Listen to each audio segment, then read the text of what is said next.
ये लगभग कंफर्म हो गया कि नवाज शरीफ दोनों सीटों से चुनाव हार रहे हैं, तभी अचानक से बाजी पलट गई और वो लाहौर सीट से चुनाव जीत गए। अब वैसे तो इसमें कोई बड़ी बात नहीं है, क्योंकि ऐसा होता रहता है कि कोई उम्मीदवार पहले पिछड़ रहा हो और आखिर में वो जीत दर्ज कर ले। लेकिन चुनाव आयोग के नोटिफिकेशन ने ही नवाज शरीफ की जीत की पोल खोल दी। जिस सीट से नवाज शरीफ ने चुनाव जीता, वहां पर पड़े कुल वोटों से ज्यादा वैलिड वोट की गिनती की गई। जरा देखिए, इसको हम आपको दिखा रहे हैं। यह दस्तावेज हमारे हाथ में भी इस वक्त है। यानी लाहौर की जिस सीट पर नवाज शरीफ को विजयी घोषित किया गया, उस सीट पर कुल वोट पड़े 2,93,693 और कुल वैलिड वोट्स थे, उनकी संख्या जो नोटिफिकेशन में लिखी गई है वो है 2,94,043। यानी कुल पड़े वोटों से 350 ज्यादा वैलिड वोट। यह कैसे हो सकता है?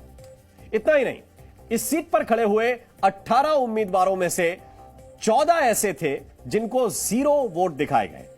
यानी खुद उम्मीदवारों ने अपना वोट भी अपने आप को नहीं दिया। और इसीलिए अब इसको लेकर बवाल हो रहा है कि नवाज शरीफ को धांधली करके विजेता घोषित कर दिया गया। तो ये आप देख रहे हैं 14 ऐसे उम्मीदवार जिनके सामने वोट की संख्या 0 लिखी है। और समझिए, क्या कैंडिडेट खुद कोई वोट नहीं करता? तो कुल मिलाकर यह है पाकिस्तान में जो चुनाव हुआ उसमें धांधलियों का लेवल। पाकिस्तान में कल हुए आम चुनाव के पूरे नतीजे अब तक नहीं आ पाए हैं। अब तक आए नतीजों के मुताबिक सबसे ज्यादा 90 सीटें इमरान खान के समर्थित उम्मीदवारों ने जीती हैं और दूसरे नंबर पर नवाज शरीफ की पार्टी PMLN है। इसके खाते में अब तक 62 सीटें आई हैं, जबकि तीसरे नंबर पर बिलावल भुट्टो की पाकिस्तान पीपुल्स पार्टी चल रही है, जो अब तक 51 सीटें जीत चुकी है। अभी भी 44 सीटों के नतीजों का इंतजार है। सबसे ज्यादा निर्दलीय उम्मीदवार इंडिपेंडेंट कैंडिडेट चुनाव जीते हैं। अब आपको यह भी बताते हैं कि पाकिस्तान में सरकार बनाने के लिए इमरान खान, नवाज शरीफ और बिलावल भुट्टो को कितनी सीटें चाहिए और फिलहाल उनकी सीटों का गणित क्या कह रहा है और पाकिस्तान में कैसे बनेगी सरकार। इमरान अपने समर्थित उम्मीदवारों के साथ अकेले सरकार बना सकते हैं। अब तक उनके 90 निर्दलीय प्रत्याशी जीत चुके हैं।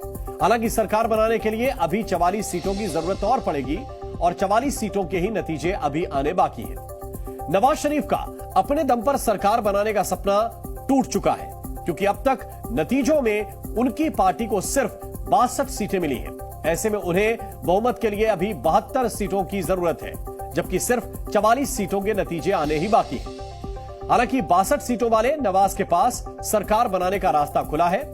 उनकी पार्टी अगर फिर से बिलावल भुट्टो के गठबंधन के साथ चली जाए, जिनके 51 उम्मीदवारों ने जीत दर्ज कर ली है, तो टोटल हो जाएगा 113। ऐसे में वो बहुमत के काफी नजदीक पहुंच जाएंगे और उनको सरकार बनाने के लिए 21 सीटों की जरूरत पड़ेगी, जो कि वो बची हुई 44 सीटों में से जीतना चाहेंगे।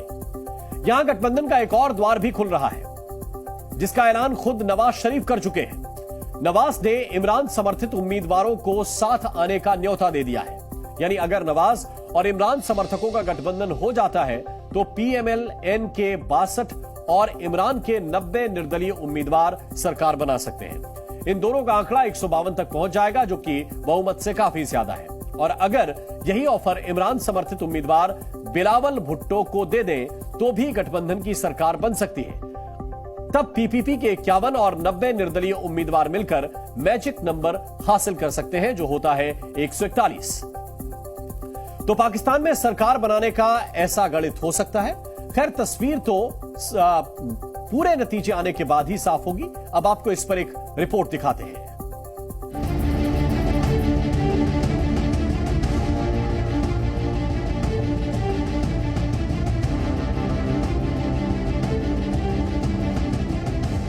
जिनको भी मैंडेट मिला है, हम दिल की गहराइयों से एहतराम करते हैं, चाहे वो पार्टी है, चाहे वो फर्द वाहिद है, चाहे वो आजाद लोग हैं।